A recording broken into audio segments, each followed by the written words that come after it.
Real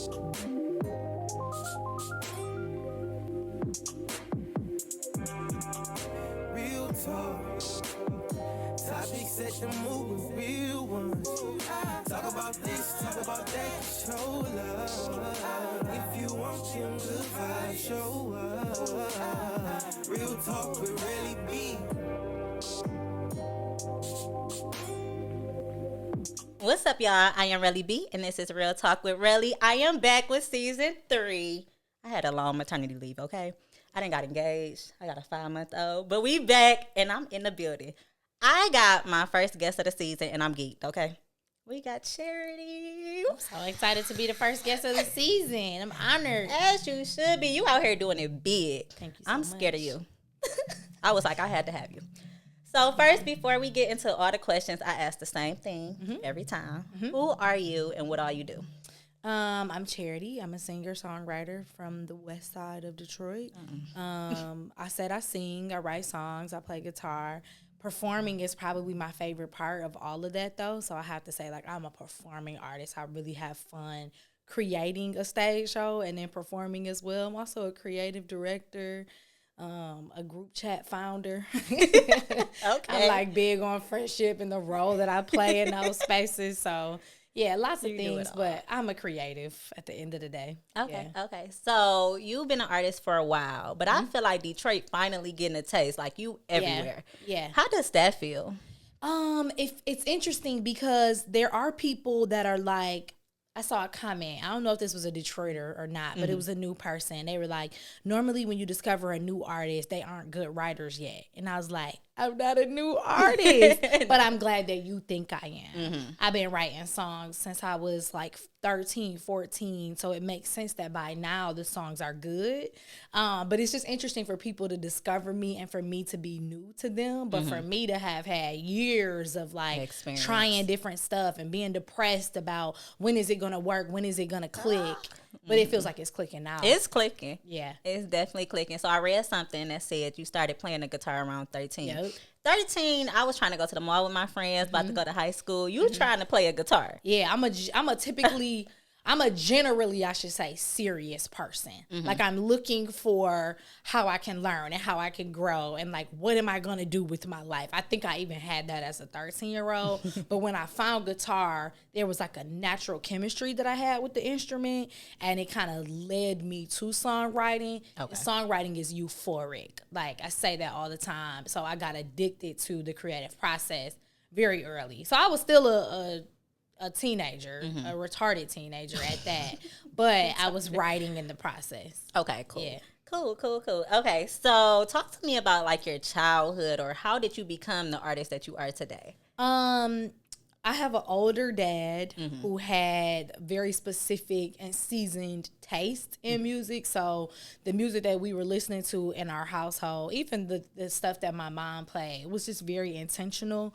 My oldest sister had great taste, so she exposed us to Stevie Wonder and Michael Jackson, but also, so not just writers, not just singers, but also writers. So like me and all my sisters majored in English and we're like avid readers. So Toni Morrison and Alice Walker, they kind of contribute to my writing style now. So I was surrounded by people who demanded that I be cultured and that I have taste.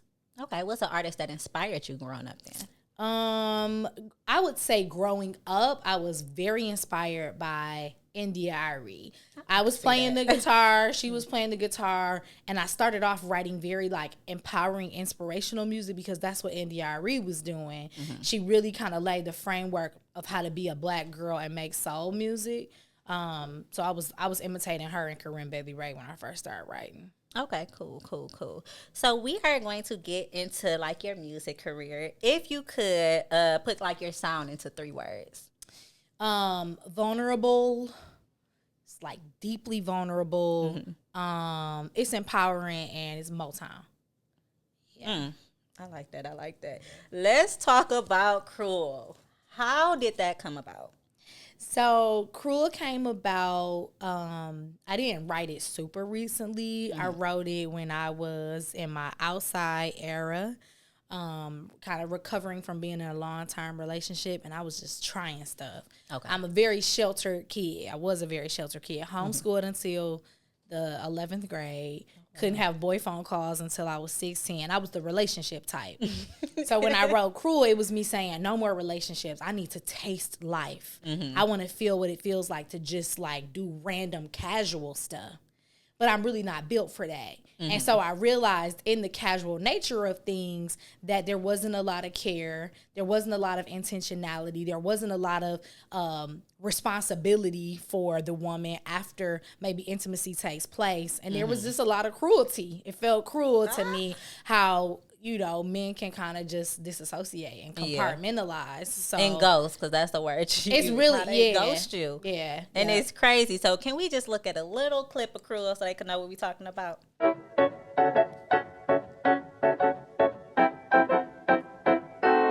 I was just there, right? Yesterday, naked in your bed. Well, at least I remember it that way. You held on to me tight. I started planning our life. I was safe from danger. Now you're merely a stranger. Hide your heart inside my body. Tear me apart, then hide the body. No evidence of what we shared. No trace of you anywhere. How could you be so cruel to me? How could you be so cruel to me? How could you be so cruel to me? So did you write that song specifically about your ex, or was it just a song that you're like, okay, never was an ex. Never come an ex with somebody that's like ghosting. that. Yeah. So this was when I say the outside era, I mean these are casual connections. But really I also learned a lot too. Like casual is casual. It is. It's casual for a reason. Like there are no expectations. That's why there is no commitment. Okay. So yeah, it wasn't an ex. Got it. My exes have been pretty nice. Well, that's good to know that. Yeah. When writing a song that you're like, okay, this the song. Like everybody know this gonna be a hit, or was you surprised when everyone started reposting it and loving it? Early Mac knew it was, and even before, like I wrote it, it was way slower. I wrote it just to a loop, so even when it was just my vocals and it was a way slower version before I had tightened up a couple of lyrics, Early Mac knew. And he was very much like, this is the song. You have to push it. You have to get out of that little I post when I want to thing that you do on Instagram. You have to be a consistent artist. And it kind of just aligned with where I was in general. Like, I was ready for that, too. So, yeah, I didn't know. My plan was to drop a song every month this year. And then Cruel was like, no, like, you let's gotta keep stick playing here. with Let's it. push this. You know, it demanded a little bit more attention, which was dope. Okay. Well, you are a marketing genius. Thank you. The T-shirts, the lyric videos, like the fact that you posted the song on Apple and then took it away, which was not. It wasn't on purpose. Like that was a pivot. Okay. That was when I was in my song a month. So Eclipse came out in January, Cruel came out in February, and it was very rushed. It was like I didn't have time to do a rollout to really build anticipation around it. And around this time, I'm kind of starting to team build. So with one of the people, like a LA relationship that I have, he heard it and was like, you should snatch it down. And I had to do something with that to make that it make sense. Feel intentional and make sense. And I was like, okay, this is a song about ghosting. Let's ghost the listener and put it on even where people got the chance to pay for it. And then we'll bring it back in a better way. And I think we did. Yeah. It was perfect. Yeah. Because I think that's probably what blew it up. Because even me, I'm like, why everybody keep posting where this song at? Yeah. And I wasn't following you. So now I got to go to your page and figure out. Like, who is this person that they're talking about and what is Cruel? Where it go? So now I got an attitude with them. And yeah, that was I love marketing. If I wasn't an artist, perfect. I think I would have went into marketing. Okay, It's so you're fun doing to everything me. yourself. No one is like, I'm pretty sure you're getting help, but most of the ideas are coming just from you. I credit BJ for like helping me understand how important merch is. I credit Mark Byers, who formerly general manager at Motown and now has Protect the Culture distribution. They distributed Cruel. I credit Mark for like the strategy of like helping me elevate as an artist. But like creating the content and everything you're seeing on social media, the creative direction, all of that, that's me. Okay. Got it. You do also have another song that's going up right now, Eclipse. I said it right. because I thought of the eclipse, and that was perfect. Perfect timing again, marketing genius. How did that song come about? Similar space. They are vulnerable. They're sad girl songs. They are, I'm in this sobering moment in life where I'm realizing that, like, everybody is not kind.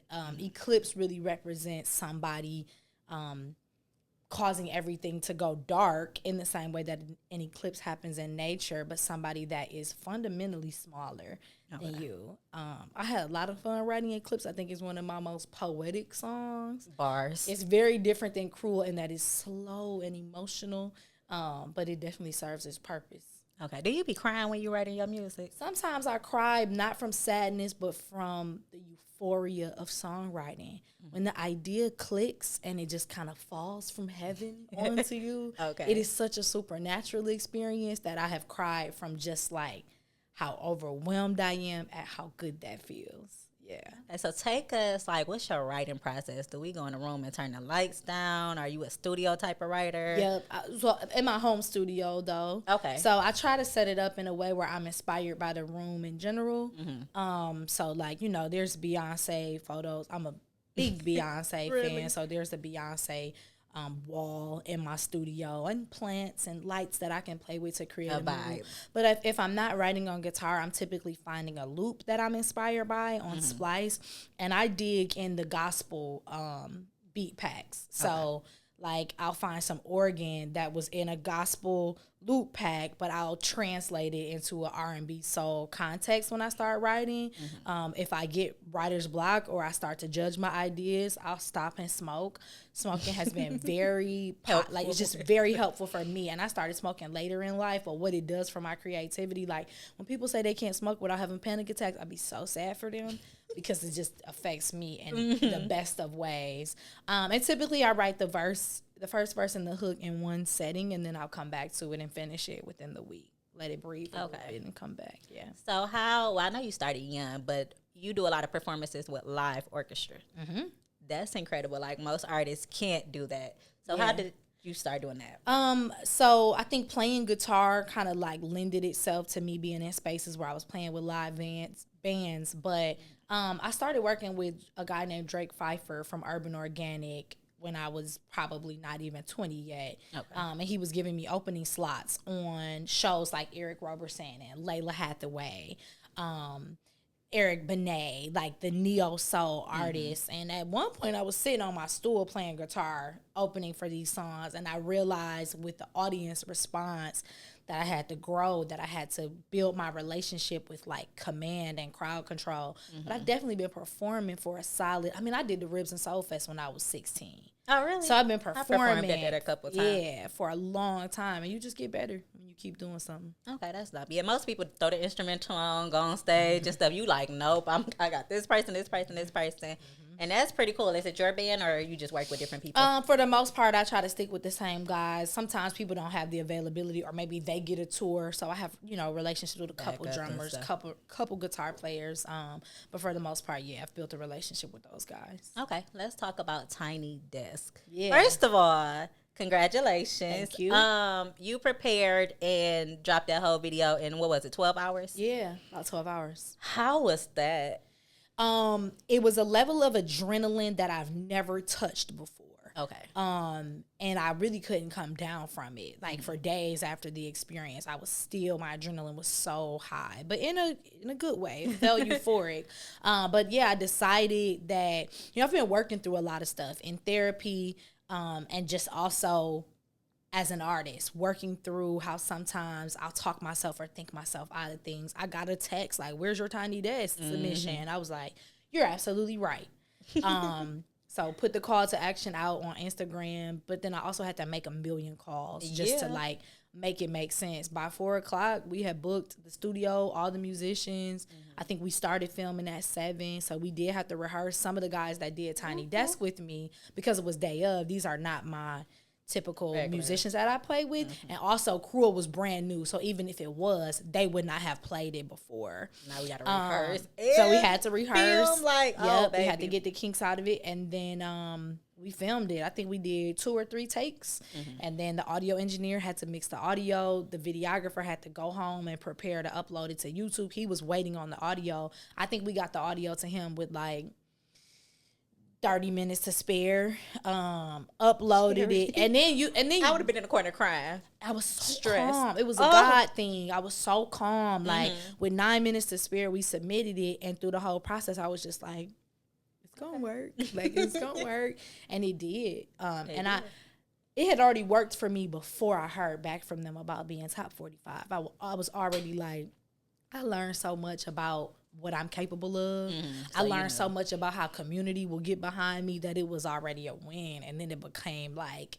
That was like the cherry on top to place in the top 45, which is like 0.6%. So many people. Why did you wait last minute? Was it on purpose? No, I just wasn't going to do it. You know, like people were sending it to me like, you're perfect for this. And I was just like, I know you're right. And I just hadn't got around to it.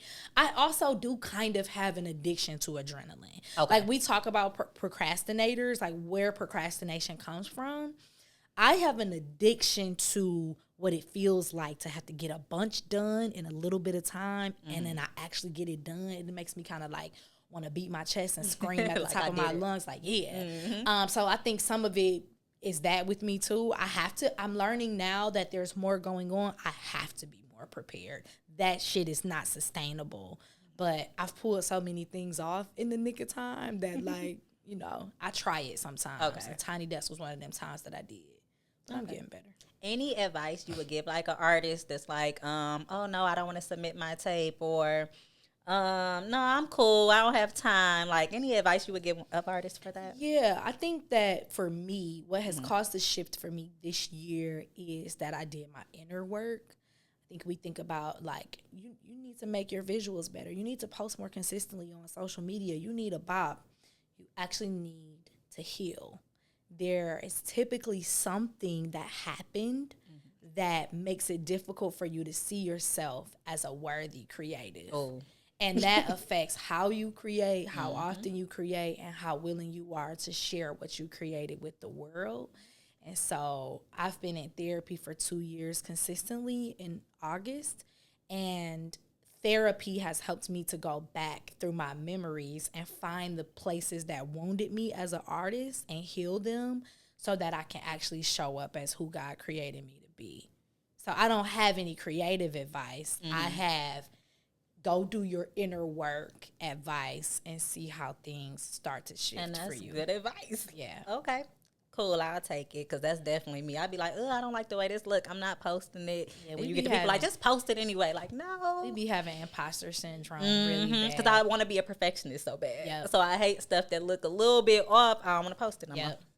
So let's play a game. Okay. I call it Song Charade, but basically I'm going to throw a word at you. Okay. And I want you to think of the first song. You can sing it a little bit. You ain't got to get your full vocals if you don't want to. Okay, let's see. But we going to do Heartbreak. Heartbreak, that's my first word? Yep, the first song. Oh, my God. The first song that came to mind is Whitney Houston, Heartbreak, Hotel. This is the... I can't even think of the part where she's singing it. It's just the talking part. This is the Heartbreak. I know exactly what you're talking about. All right. I'll take it. Love. Love.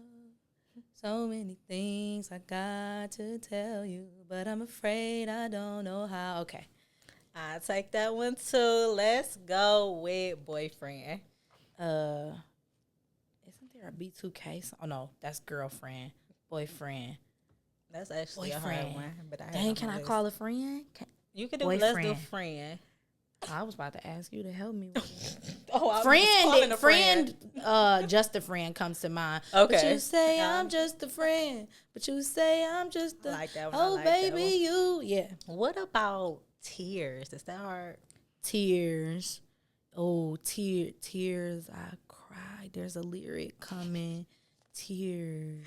Oh, these ones hard. No, it's not. You know, I did song association. I tried to make it hard before, because I failed. Like I did one, and then I was like, guys, I don't even feel like an artist. Let me try to make it. Tears. Not you don't feel like an artist. I couldn't think of anything. No, tears. I get it. On that one. Okay, and let's do 2 more. I'm gonna just think Happiness. Happiness or Happy. Because I'm happy if you feel You like get a it. room without a roof. Yeah. And the last one, Cruel. I really be trying to think of one that's not my Cruel. Really? But not for Everybody today. go for their song last. How could you be so cruel to me? That's the first song I would have thought of, though, if I was playing. But What's I another pulled one? from Mary Go Round is the name of the song, actually. Music Soul Child has a song where on the bridge he spells it out like I did on my bridge, and he's saying, Mary, how could you go and be so cruel or something. It's in there. Cruel is in his song. And that's funny you talking about you spelled it out, because for the longest I'm like, what did she spell? I thought I added once an I extra word. realized it, I was like, I'm slow. No, I you're really not. was People sitting struggle there. with it because it's like you're thinking that I'm singing the exact words on the hook, but in order to make it fit, I had to add go and be. So the spelling part is, how could you go and be so cruel to Okay, me, my because love? it wasn't clicking for the longest. And I'm like, No, that makes sense. That makes sense. not real. I added 2 words for real. That Okay. makes sense. Yeah. It's about what you hear. I don't know if you passed or failed the game, but we gonna move on to the next. I think I got like a question. strong It was like C. a little bit. I got yeah. a C minus. We'll give her a C. Y'all tell me what you think. I read that you were homeschooled. Mm-hmm. First of all, before we get into homeschool, you went to Winans I did. I went Academy to of Winans. Performing Arts. Mm-hmm. I went there elementary and middle school. You were 11th grade? Yeah, I went in the 11th grade, and because I was homeschooled, I had a couple like extra credits from taking college classes, and so I was like, yeah, I can't adjust to being in school. Can we get me out of here early? Okay. So I was supposed to graduate a year later than what I did. Okay. But shout out to Winans. Did you like it? Did it help you become the artist that you are today? I liked Winans a lot. I got my best friend from Winans, like my Okay. best friend in the whole wide world. I met Pastor Marvin, and he used to give me little special privileges, skip class to come sing. I think it validated that I was an artist. Especially if he pulling you. Because why nobody pulling me? I used to be like, dang, can I just leave for a second? Lord. I was trying to, first of all, I danced. I didn't dance none at Winans, though. So I think Really? it's so funny because didn't nobody even know I could dance. After that's I got crazy. to high school, Was Miss Milner there when you were there? maybe that's why. Me and her ain't clicked. So I Oh, don't okay. know. It wasn't, Okay. girl, I don't know. But I didn't dance. So I tried to act. Uh-huh. And yeah, nobody was pulling me. They didn't come get you? They didn't come get me. Shame. So homeschool. Talk to me Yeah. just a little bit about that. How did that work? Man, it made me really close to my sisters. We're all being educated at the same time. My household had a very intense kind of expectation around academic success, around being a reader and somebody who could articulate their thoughts. And, my expectation for myself is like to get an A++. And I think that comes from homeschooling. But then also like you're sheltered. You're not interacting with your peers all day long. So I think the sheltering creates a sensitivity. Okay. I'm grateful for my sensitivity. I think it aids me in my writing, but then also sensitivity can make us fearful, and it makes it difficult for us to pop out. So I've had to work through some of the residue from homeschooling. All of it was not bad, and all of it was not good. Would I Okay. homeschool my kids? Probably not. Okay. Go be normal.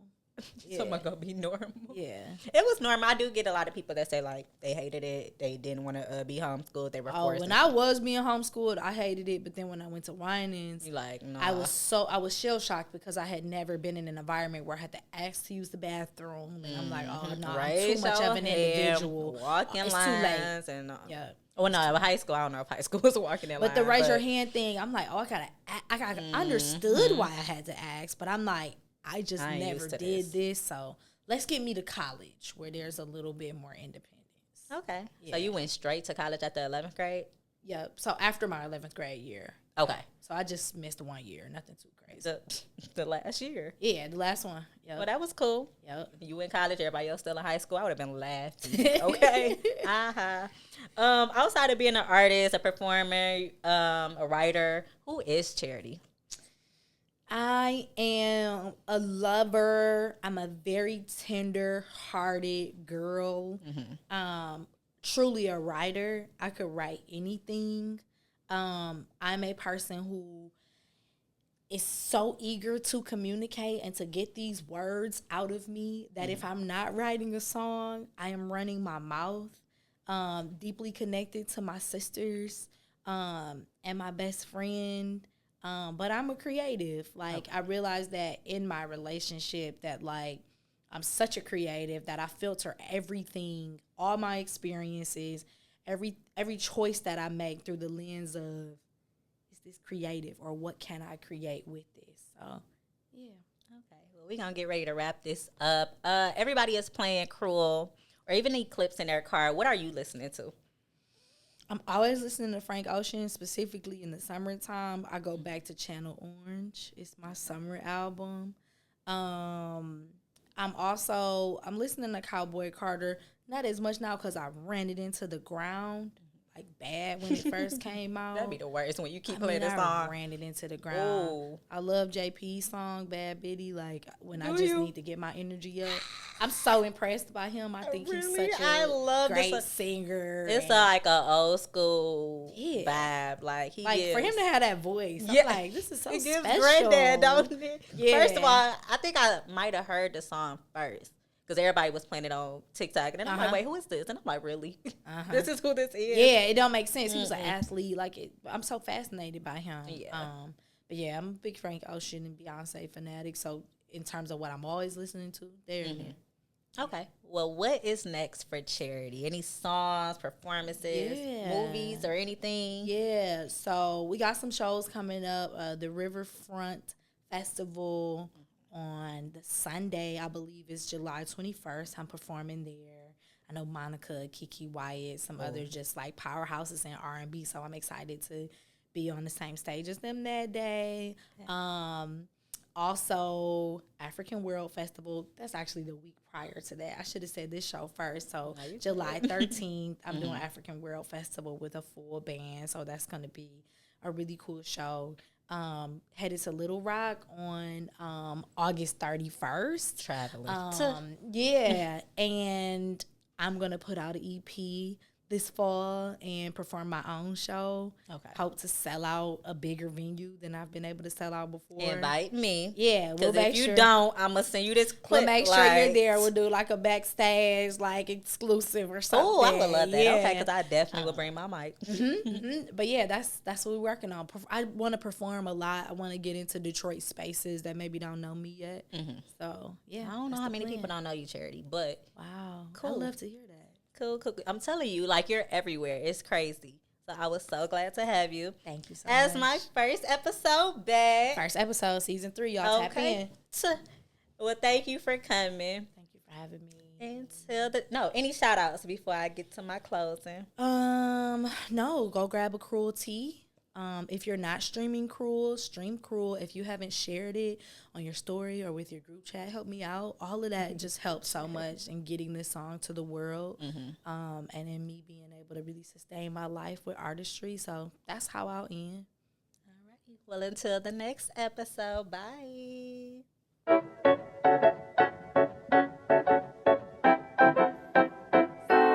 I was just there, right? Yesterday, naked in your bed. Well, at least I remember it that way.